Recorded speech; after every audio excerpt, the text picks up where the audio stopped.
এই ভিডিওতে আমরা ক্রিটিসিজম টপিক থেকে একটা গুরুত্বপূর্ণ প্রশ্ন নিয়ে আলোচনা করব। প্রশ্নটা হচ্ছে discuss Sidney's view on the capacity of English language as elaborated in his an apology for poetry. অর্থাৎ অ্যান অ্যাপোলজি ফর পোয়েট্রি গ্রন্থে সিডনি ইংরেজি ভাষার সক্ষমতা সম্পর্কে কি বলেছেন। অ্যান অ্যাপোলজি ফর পোয়েট্রি গ্রন্থে স্যার ফিলিপ সিডনি ইংরেজি ভাষার সাহিত্যিক শক্তি ও সম্ভাবনা নিয়ে গর্বিত মনোভাব প্রকাশ করেন। তার সময়ে অনেকেই মনে করতেন যে ইংরেজি ভাষা এখনও পরিপূর্ণ বিকশিত হয়নি এবং কবিতা রচনার জন্য এটি যথেষ্ট সমৃদ্ধ নয়, কিন্তু সিডনি সেই ধারণার প্রতিবাদ করেন। ইংরেজি ভাষার সমৃদ্ধি সম্পর্কে তিনি বলেন, ইংরেজি ভাষায় যথেষ্ট শব্দভাণ্ডার ও অলঙ্কার, ছন্দ, উপমা ও রূপকের ব্যবহার সম্ভব, অর্থাৎ rhyme, rhythm, symbol, literary term এসব ব্যবহার করা সম্ভব। অন্যান্য উন্নত ভাষা যেমন ল্যাটিন, গ্রিক বা ইতালিয়ানের মতো ইংরেজি ভাষাও গভীর ভাব প্রকাশে সক্ষম। অন্যদিকে তিনি ইংরেজি কবিদের অবদান সম্পর্কে বলেছেন। তিনি উল্লেখ করেন যে চসার, সারে এবং স্পেন্সার প্রমুখ ইংরেজি কবিগণ ইতিমধ্যেই ভাষাটিকে সাহিত্য উপযোগী করে গড়ে তুলেছেন। তাদের কাব্য প্রমাণ করে যে ইংরেজি ভাষা উচ্চ সাহিত্য রচনার জন্য যথোপযুক্ত। অন্যদিকে তিনি ইংরেজি ভাষার বৈশিষ্ট্যও দেন।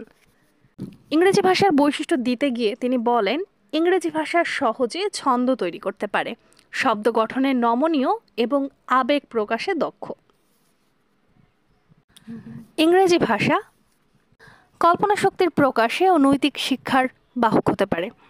সিডনির মতে, our English tongue is capable of expressing the highest matters in poetry, অর্থাৎ আমাদের ইংরেজি ভাষা কবিতার মাধ্যমে সবচেয়ে সর্বোচ্চ বিষয় প্রকাশে সক্ষম।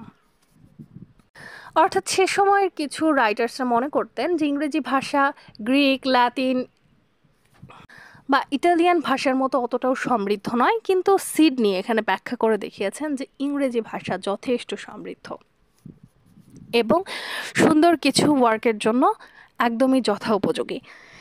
সিডনি বিশ্বাস করেন ইংরেজি ভাষার ভবিষ্যৎ উজ্জ্বল।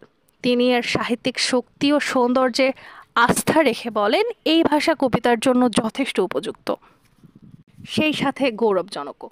এটাই ছিল সিডনির মতবাদ ইংরেজি ভাষা সম্পর্কে বা ইংরেজি ভাষার ক্যাপাসিটি সম্পর্কে।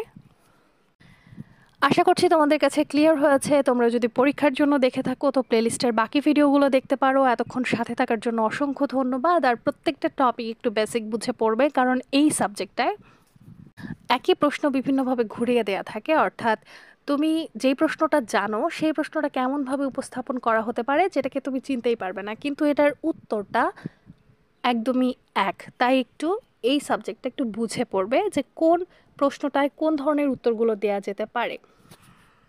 এতক্ষণ সাথে থাকার জন্য ধন্যবাদ। আশা করছি ক্লিয়ার হয়েছে।